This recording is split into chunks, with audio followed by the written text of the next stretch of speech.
Bienvenido a La Voz del Opositor, el canal para estudiar leyes mientras caminas, conduces o haces cualquier labor. En este vídeo vamos a escuchar los artículos 10 al 13 de la Constitución Española, que forman parte del título primero, de los derechos y deberes fundamentales, seguido de una breve explicación para entender su significado. Este vídeo corresponde a la primera parte de este título. Primero escucharemos la lectura literal de cada artículo acompañada de una explicación sencilla, para comprender mejor su contenido. Y al final del vídeo podrás escuchar todos los artículos de esta parte seguidos, para facilitar su repaso y memorización. Comenzamos. Título primero, de los derechos y deberes fundamentales. Artículo 10. 1. La dignidad de la persona, los derechos inviolables que le son inherentes, el libre desarrollo de la personalidad, el respeto a la ley y a los derechos de los demás son fundamento del orden político y de la paz social. 2. Las normas relativas a los derechos fundamentales y a las libertades que la Constitución reconoce, se interpretarán de conformidad con la Declaración Universal de Derechos Humanos y los tratados y acuerdos internacionales sobre las mismas materias ratificados por España. ¿Qué significa esto? El artículo 10 explica las bases sobre las que se apoyan los derechos y libertades en España. Primero dice que la dignidad de la persona es el fundamento del sistema. Esto significa que todas las personas tienen un valor propio y deben ser respetadas. También menciona los derechos inviolables, es decir, derechos que pertenecen a todas las personas y que no pueden ser quitados arbitrariamente.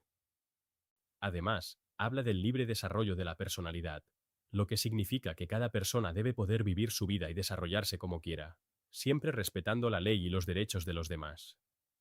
Después señala que los derechos fundamentales reconocidos en la Constitución deben interpretarse, teniendo en cuenta la Declaración Universal de Derechos Humanos y los tratados internacionales sobre derechos humanos, que España haya aceptado. Esto significa que, al aplicar o interpretar estos derechos, también se deben considerar las normas internacionales de protección de los derechos humanos. Capítulo primero de los españoles y los extranjeros. Artículo 11. 1. La nacionalidad española se adquiere, se conserva y se pierde de acuerdo con lo establecido por la ley. 2. Ningún español de origen podrá ser privado de su nacionalidad. 3. El Estado podrá concertar tratados de doble nacionalidad con los países iberoamericanos, o con aquellos que hayan tenido o tengan una particular vinculación con España. En estos mismos países, aun cuando no reconozcan a sus ciudadanos un derecho recíproco, podrán naturalizarse los españoles sin perder su nacionalidad de origen. ¿Qué significa esto? El artículo 11 habla sobre la nacionalidad española. Primero dice que la nacionalidad española se adquiere, se conserva y se pierde según lo que establezcan las leyes. Es decir, la ley es la que regula cómo una persona puede obtener la nacionalidad española, mantenerla o perderla. Después establece que ningún español de origen puede ser privado de su nacionalidad. Esto significa que una persona que es española desde su nacimiento no puede perder su nacionalidad de forma obligatoria. Por último, el artículo señala que España puede firmar acuerdos con algunos países, especialmente con países iberoamericanos u otros que tengan una relación especial con España, para permitir la doble nacionalidad. Esto significa que una persona puede tener al mismo tiempo la nacionalidad española y la de otro país, sin tener que renunciar a una de ellas. Artículo 12. Los españoles son mayores de edad a los 18 años. Artículo 13. 1. Los extranjeros gozarán en España de las libertades públicas que garantiza el presente título, en los términos que establezcan los tratados y la ley. 2. Solamente los españoles serán titulares de los derechos reconocidos en el artículo 23, salvo lo que, atendiendo a criterios de reciprocidad, pueda establecerse por tratado o ley para el derecho de sufragio activo y pasivo en las elecciones municipales. 3. La extradición solo se concederá en cumplimiento de un tratado o de la ley, atendiendo al principio de reciprocidad. Quedan excluidos de la extradición los delitos políticos, no considerándose como tales los actos de terrorismo. 4. La ley establecerá los términos en que los ciudadanos de otros países y los apátridas podrán gozar del derecho de asilo en España. ¿Qué significa esto? El artículo 13 habla de los derechos de los extranjeros en España.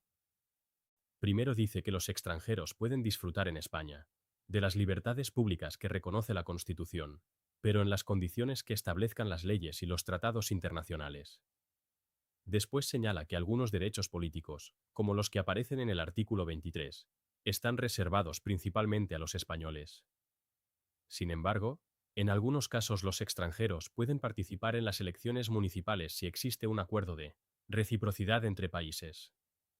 También regula la extradición. Esto significa que una persona puede ser entregada a otro país para ser juzgada o cumplir una pena, pero solo si existe un tratado o una ley que lo permita, y respetando el principio de reciprocidad. Además, los delitos políticos no pueden dar lugar a extradición, aunque los actos de terrorismo no se consideran delitos políticos.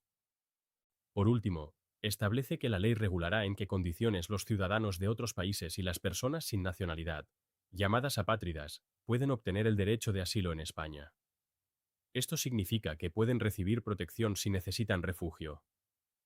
Y ahora, para ayudarte a memorizar, voy a proceder a leer de nuevo todos los artículos seguidos sin explicación, solo lo que dice la Constitución, de manera literal. Dice sí.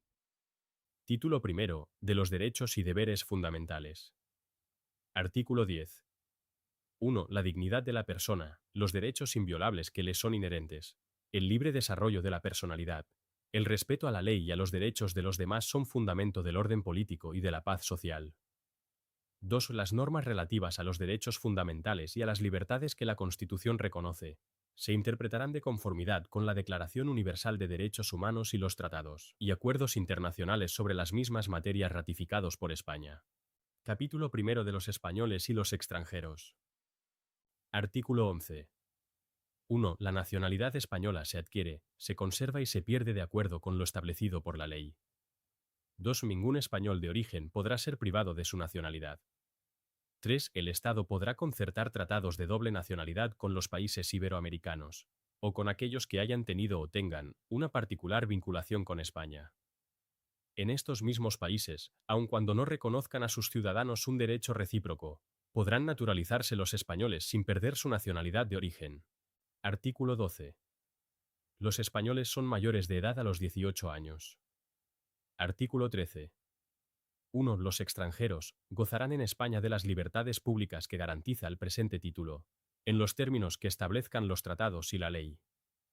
2. Solamente los españoles serán titulares de los derechos reconocidos en el artículo 23, salvo lo que, atendiendo a criterios de reciprocidad, pueda establecerse por tratado o ley para el derecho de sufragio activo y pasivo en las elecciones municipales. 3. La extradición solo se concederá en cumplimiento de un tratado o de la ley, atendiendo al principio de reciprocidad. Quedan excluidos de la extradición los delitos políticos, no considerándose como tales los actos de terrorismo. 4. La ley establecerá los términos en que los ciudadanos de otros países y los apátridas podrán gozar del derecho de asilo en España. Hasta aquí la primera parte del título primero de la Constitución española. Hemos visto los artículos 10, 11, 12 y 13 que pertenecen a las disposiciones generales. En el siguiente vídeo continuaremos con la segunda parte y veremos los artículos que comprenden entre el artículo 14 hasta el artículo 29, derechos fundamentales y libertades públicas. Y si este contenido te ayuda a estudiar, puedes suscribirte al canal La Voz del Opositor, para seguir repasando leyes y artículos importantes para oposiciones. Nos vemos en el próximo vídeo.